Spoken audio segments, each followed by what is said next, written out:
creolización. Le monde se créolise. El mundo se creoliza. Escribió en 1996 el autor y teórico cultural martiniqueño Édouard Clisson. Con ello reafirma la relevancia global del fenómeno de la creolización y es en ese contexto de un mundo cambiante para él que el término ha cobrado hoy una actualidad fundamental. En su origen, el fenómeno hace referencia a una situación histórica concreta.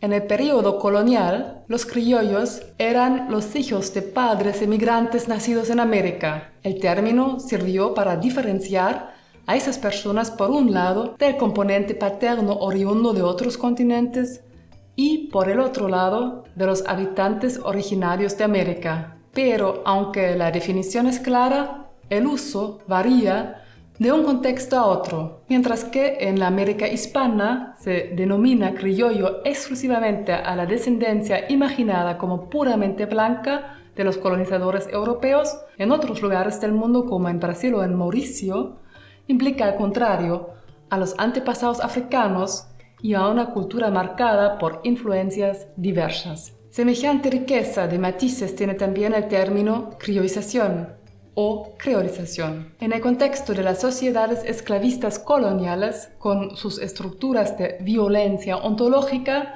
describe un proceso de mestizaje cultural que se inicia en un forzoso y masivo contacto entre lenguas, culturas, etnias y cosmovisiones. En tal sentido, la criolización ha de entenderse como estrategia de supervivencia y es indicio de un violento trauma colectivo de las sociedades postcoloniales en todo el mundo. Como concepto de los estudios culturales, la creolización ganó en relevancia a partir sobre todo de la tesis de Édouard Clisson citada al inicio. En cuanto a la historia de las ideas, su concepto de la creolización se erige sobre teorías anteriores, teorías que se ocupan críticamente de cuestiones de identidad en las sociedades postcoloniales y sobre todo en el Caribe. Al movimiento de la negritude de los años 30, con una nueva conciencia negra, le siguió en las décadas de 1960 y 70 en el sentido del modelo escalonado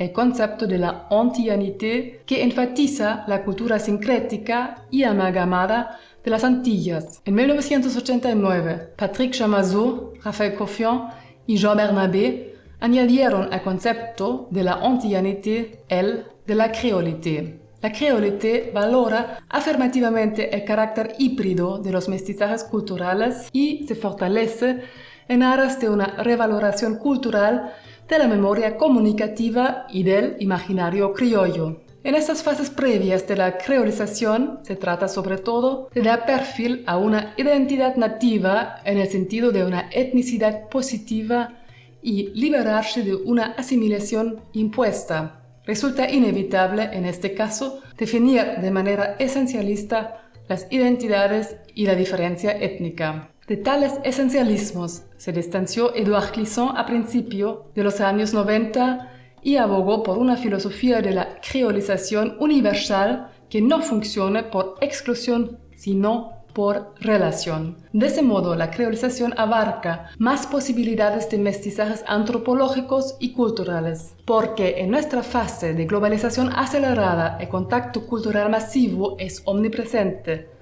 Dicho con palabras de Clisson, cito, «Las culturas del mundo en contacto instantáneo y absolutamente consciente unas de otras se alteran mutuamente por medio de intercambios, de choques irremisibles y de guerras sin cartel, pero también por medio de progresos de conciencia y de esperanza». Además de la relacionalidad, Clisson recalca sobre todo el carácter paulatino e imprevisible de esos procesos de mestizaje.